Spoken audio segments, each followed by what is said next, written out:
So Joe Shute is an author and journalist who works as a senior staff feature writer at the Daily Telegraph, and he's also a natural history author with Bloomsbury. He's going to talk to us about his latest book, which is called Forecast, A Diary of the Lost Seasons, and it features data from BSBI's New Year plant hunt. So over to you, Joe. Thank you very much, and hello everybody, and thank you very much for tuning in today. It's an honour to be doing a short talk at the BSBI annual meeting, and the data that you have and your incredible staff and volunteers around the country have been hugely helpful for me in writing my book Forecast. So thank you very much for that as well. So I'm going to talk to you a bit about what the book's about and how some of the BSBI research sort of fed into that. So I'm a journalist. My day job is a staff feature writer at the Daily Telegraph, where I've been for about 10 years. Before that, I was a crime correspondent at the Yorkshire Post, and before that worked for the Halifax Evening Courier. When I first started at the Telegraph, very early on, I was given a column by my editor at the time, which runs every Saturday on the back of the paper, and it's called Weather Watch. It's existed for a long time before me. It used to be a meteorologist called Philip Eden who wrote it in the past, and I was given this column and given a slightly sort of cryptic instruction with it, which was to write about the weather, but they didn't really elaborate beyond that. And whatever I do, don't try and forecast anything. So I always tried to avoid, and still do today, to avoid saying what the weather is actually going to be, to avoid too many letters of complaint. The column really is about the sort of the kind of folklore of the weather, the way our sort of cultural attachment to the weather, and increasingly the way in which our weather is changing well beyond anything all of us sort of recognise as the sort of standard for seasons. Compared to anything else I write for the Telegraph, I get more letters about this than, you know, kind of investigations that I'll pour my heart into and spend sort of months researching. Just this very small 350, 400 word column is what I get most of the letters from readers about. And it's people writing into me about how they see the weather changing in their gardens or on their local streets or in their local parks, and how people are seeing climate change impacting on a very local level. What these letters kind of build up over a picture, and I keep all of them and reply to as many as I can, and what they sort of build up, and what I really tried to get to in my book, is this sort of local study on a national scale of how climate change is influencing the passage of the seasons, and how so much different the weather is today to what we're used to, and our sort of cultural understanding of the seasons. You can see in the screen here, there's the four Ladybird books, What to Look For, which I'm sure many of you will have read as children. I loved it as a child, and they sort of present this kind of beautiful sort of pastoral vision of exactly how the four seasons should go. And when I kind of overlay these letters and what I see in my own research to this kind of nostalgic idea of the seasons, there's a huge gap there. And that's really what my book is about, trying to sort of understand that gap and the way that our seasons are changing. Now, I'm sure many of you will know already there's a science to this, the science of phonology, and essentially it's mapping the seasons through nature. And that's what I really get to in this book, sort of following the seasons all over the country. It takes me back to my crime correspondent days, actually, because phonology is all about searching for clues and searching for evidence of the way in which the changing season is impacting on nature. And you can follow spring, for example, you can follow it through nature across the country. It begins in the southwest of Britain and slowly moves its way up to the northeast. Back kind of 100 years ago, that was it would move at about 1.2 miles an hour. And these days, as a result of climate change, it's spread up to 2 miles an hour, which means spring as a whole can be considered fully sprung about a fortnight earlier than it could just a few decades ago. The British pioneer of phonology was this man on the left-hand side, Robert Marsham. He was part of a sort of generation of weather watchers that were really beginning to kind of come to prominence around that time. They kept diaries, very detailed diaries of the weather and the nature. He was Robert Marsham was such a painstaking mapper of nature that even Gilbert White praised him for his attention to detail. He kept these incredible records which are called indications of spring, and he kept them for from 1736 until his death in 1797. And indications of spring were every year he would log 27 things which he would look out for every spring, and carefully note down in his diaries exactly the day that he was seeing those signs and what the sort of weather was like at the time.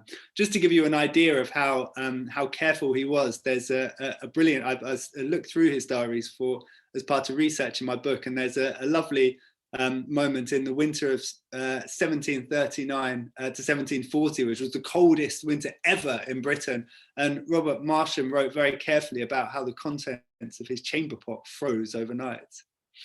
The work that he did has been sort of formalized in the modern era. For a while, it was the Royal Meteorological Society who took charge of the kind of phonological studies all over England, and these days it's the Woodland Trust who do it.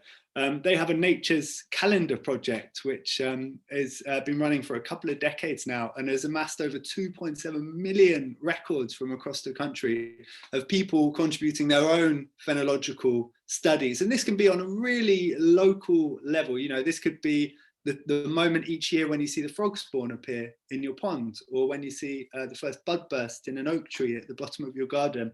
But if people kind of this citizen science, if people contribute them themselves, it really helps build up a picture of exactly how our seasons are changing. Now, one of the most interesting phonological studies taking place in Britain right now is being conducted by the BSBI.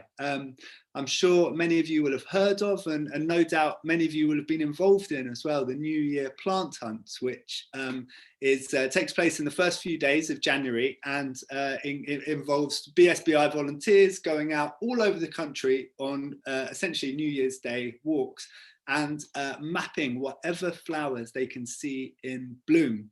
I'd written about this plant hunt previously as a journalist and had followed it for a couple of years and thought it was a brilliant sort of way of sort of getting this citizen science out there. So as part of research in my book, I made contact with some BSBI volunteers up in North Yorkshire and got invited out for the day with them to a nature reserve in Staveley. We spent a lovely morning walking out. It was a cold, frosty morning.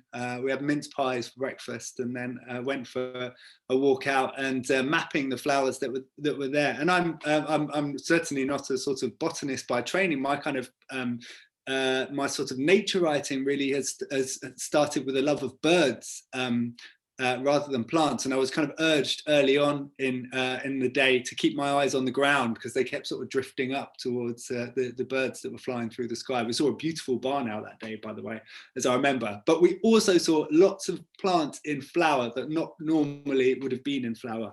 There was a dog's mercury, for example, which excited a lot of interest from the volunteers because normally that shouldn't be flowering until spring, a so-called spring specialist, but there it was on the 2nd or 3rd of January in flower. The most common flowers that are recorded by the New Year plant hunt every day, you see on the screen in front of you, there's daisies, groundsel, dandelion, and but there's other ones as well. You know, bluebells, for example, are increasingly being shown to flower 2, even 3 weeks earlier. It can be the same with crocuses, daffodils. It's a pattern that's being repeated up and down the country. The New Year plant hunt has been running for the best part of a decade now, and that year the tie went out with the volunteers, despite it being a cold winter. We notched up a record 710 different plant species in bloom. And that was compared to 615 the previous year and 627 the year before that.